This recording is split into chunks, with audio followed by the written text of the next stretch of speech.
Hello and welcome to another episode of pianoTV. So today I want to talk to you all about the RCM, and that's the Royal Conservatory of Music, which is a really common music grading exam learning education system used in certain parts of the world, especially here in Canada. So in a later video we'll talk about another school, ABSRM, but for now we're just going to look at this and we're going to talk about grade 1 specifically. So in this video I'm going to walk you through the process of the different requirements of a grade 1 exam, be it the songs and the different categories, as well as the technique and the sight stuff and the ear stuff and all of that jazz. Doesn't matter if you're young or old either. You can do grade 1 test when you're like 5 years old, and you can also do it when you're 50 years old. It really doesn't matter. So anyway, let's get going. So very first things first, grade 1 does not mean beginner. It's kind of like school. You can't just go to grade 1. You have to do kindergarten first. At least that's how I think it works. That's how I did it. That's how most people I know do it. And the same is true with music. You kind of have to do like a little session of musical kindergarten, usually like 6 months to even 3 years. It depends if you're young or old. So if you're a kid, it might take you a few years to get to grade 1. If you're a really dedicated adult, it won't take you longer than 6 months. So there's just foundational stuff you gotta learn. You gotta learn how to do eighth notes and dotted notes and all the rhythms and reading all the notes and stuff before you can get into grade 1 material. Grade 1 also doesn't mean playing Bach Inventions or Clementi sonatinas or any of those standard piano repertoire pieces, which generally are marked around like a grade 6 and up level. Some Clementi sonatinas are like grade 3 and up, so it just depends on the piece. But anyway, we're not getting into those for quite a while because just the simple fact that you have to walk before you can run. You're really not going to be able to play a Bach invention really awesomely if you haven't set a foundation. It's just going to feel like a constant struggle. You'll try to learn it and it'll just feel like intense reaching, and it never really sinks in quite as well as it should if you have all the foundations covered. Grade 1 is all about developing hand independence, and you do that through the list Cs, which are inventions, where your hands kind of just like imitate each other and don't follow the same course, as well as the list A pieces, which have a lot of movement and require a lot of dexterity, because a lot of the times what you're doing is like a slurred line in one hand and a detached line in the other. So that's a tricky technique. So grade 1 is all about mastering that. So I just whipped out one of my old books here. They recently updated the series, so my books are essentially out of date. But that doesn't matter, because we're going to talk about list A's. Now, technically, there are 5 categories. So there's list A's, which are the Baroque and classical level pieces. List B's, which are more modern. List C's, which are inventions. And then you have studies, which are built to develop one particular technique. And then you have pop songs, which are exactly what they sound like. So I'm just going to show you how this is kind of divided. Hopefully it's focusing on the screen here. So your songs are all divided in these groups. And with list A's, since they're older pieces, they all kind of have titles like Beret in this key or Gavotte in this key. And these ones, like I mentioned a few seconds ago, are the really tricky ones because you have to just master that hand independence. There's a lot of jumping and a lot of movements and a lot of really difficult techniques to master here. So since these list A pieces are a little bit more difficult and they don't have like imaginative imagery invoking titles, they can be like a little, it's kind of just like, I don't really want to work on that gavotte. So in order to get into them, you have to really understand where they come from. So what is a gavotte? What is a minuet? Do some research into the dance form. Figure out when it was written. Figure out who wrote them. Figure out why they were written. And all those like who, what, where, when, why, how, whatever you learn in grade school to investigate something. Also investigate the composer. Oh, I can't say that. So who's Haydn? Who's Bach? Who's any of these guys? Who's Clementi? Look them up, and that'll make these songs, instead of just being like kind of this bland looking thing like minuet in G minor or whatever, it'll have a lot more meaning to you once you investigate its background. So the next category is the list B, and basically in terms of genre, it's anything from the Romantic era or more modern music. And these songs generally have evocative titles like Dream Journey, where really the goal is, and the main challenge, is telling a story through music. So you're gonna see things like crescendos and ritardandos and diminuendos and all those things just littered in the pieces in order to give you kind of like an expressive template But it's one thing to just be able to read the notes on the page and play them through. That's hunky-dory. But to be able to actually convey a message, to actually convey a dream journey instead of just kind of thunking notes on the key, that's where the real challenge lies. These List B pieces are designed to really prepare you for some of the more complex romantic era music in the distant future from like grade 6 and beyond. And I know that seems like a really long time away right now, but the point is, how are you ever supposed to evoke imagery and subtlety in a Chopin nocturne if you can't do that with a song titled Clear Lake in a grade 1 book? It's all just designed to be little baby steps to get you to that point.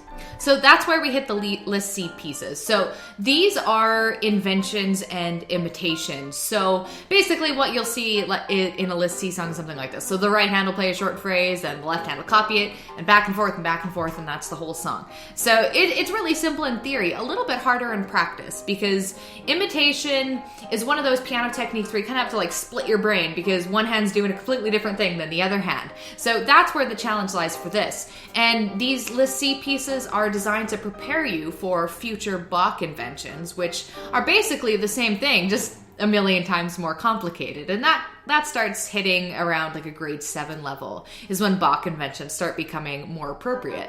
So let's just take a quick second to talk about percentages. So combined total of the List A, B, and C pieces, if you're doing an exam, makes up 56% of the entire exam. So you don't want to get lazy on these. You really want to do a good job, even if you're not doing the exam. And 6% of that mark is from, let me say that again. 6% of that mark is specifically for memorization. So it's a really easy 6% to get if you memorize your songs. So memorize them, because it's basically a testament to how well you know them. So you might as well. The fourth category is the studies category, or etudes as we also sometimes call them. These are designed to build one specific technique at a time, which is why they're called technical exercises, kind of like scales and stuff. But what I like about them is that they don't get boring and repetitive that sometimes scales can kind of do. They sound like songs, and they're generally fun to play, even if they are developing a technique like playing chromatic scales or playing a piece in thirds or whatever it might be. The fifth, last, and optional category of an RCM examination is the pop category. Now, I don't like to omit this category because learning pop songs are fun. And the Royal Conservatory actually has a separate pop syllabus with all of the pop songs at any given grade level that you can download for free. So I'll link that below so you can take a look at it and just kind of see what's there. Now, you might think like, ooh, learning a song like Let It Be, that'll be so much easier than, all these other songs. But pop songs are challenging in a couple different ways. Usually they have complex, more syncopated rhythms, and a lot of the times they're longer. They're like 2 or 3 pages instead of just like the standard 1 to 2 pages. So keep that in mind. Now, how you could do a pop song for your exam is you would replace it with a study.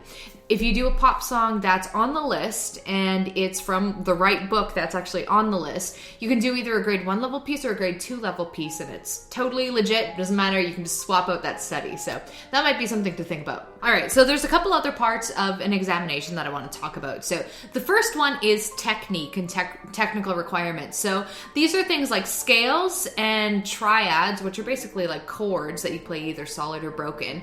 And there's like a chromatic scale. What am I forgetting? Is that it? I think that's it at grade 1. Anyway, I don't think I mentioned this earlier, but the Royal Conservatory has a downloadable online syllabus with all of this information in all the detail that you need. So they have grand song lists of all the list A's and B's and everything that we've talked about already. And for the technical requirements, they also have very specific mentions of how to actually play them. So it'll tell you, okay, you need to learn C major scale, F major scale, G major scale, etc., what speed, how many octaves, hands together, hands separate, and so on. So you can kind of just use that syllabus and figure out exactly how to prepare for your exam. So that's kind of cool. Keep in mind, too, that the tempo they list in the syllabus is the minimum required tempo. So if it says like 90 beats per minute or something, you better be at least playing that 90 beats per minute. You might even want to play it a little bit faster, just in case. If you don't want to just like scrape by on the bare minimum. Okay, so the final category, which is worth 10% of the final mark, is sight reading and ear training. So sight reading is when you plop a piece of music in front of yourself and try to read it just like first time, you only do it once, that's it.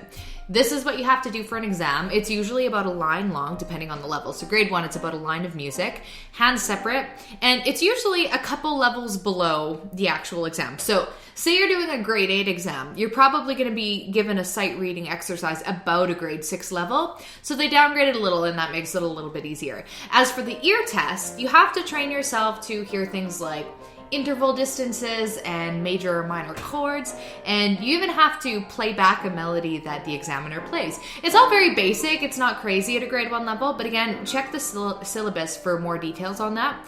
And there's also a great resource called the 4-star or something or other, I can't remember exactly what the book's called. I probably have some here. Here's an old battered one I found in my collection. So they're arranged by level, basically by grade. So book 4 would be grade 4 level ear and sight exercises. So these are really, really good. So as far as finding pieces to play at a grade 1 level, like I said, check out the syllabus. I'll link it below. It is a great resource because it gives you literally every song that you're allowed to include for your exam, which if you're doing the RCM system, you have way more choices than ABE SRM, which is one thing that I like about it, aside from that I was born and raised with it.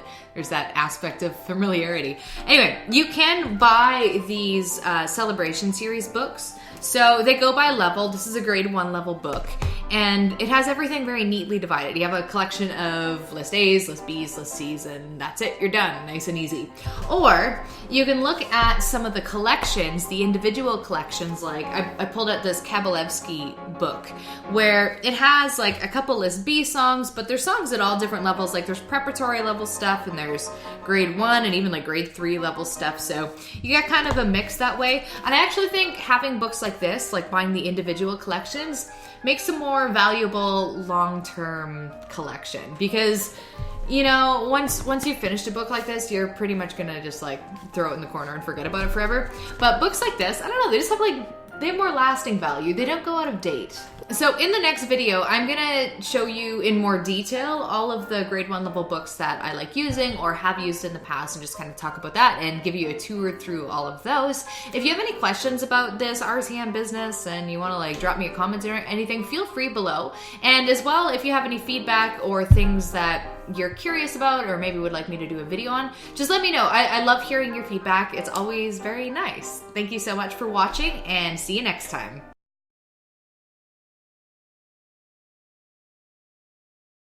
I'm not ready. No. Okay.